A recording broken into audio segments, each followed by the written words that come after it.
এটাই সেই 200 বছর ধরে বন্ধ হয়ে থাকা ঘর। একজন জোর করে এই দরজাটা খোলার চেষ্টা করেছিল, পারেনি।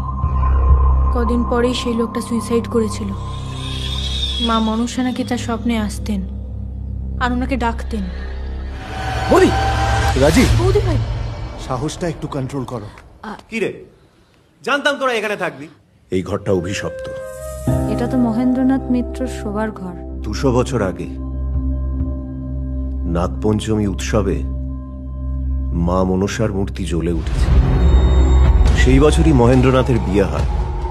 ফুলশয্যার রাতে সাপের কামড়ে সে মারা যায়। সেই থেকে এ ঘরে তালা।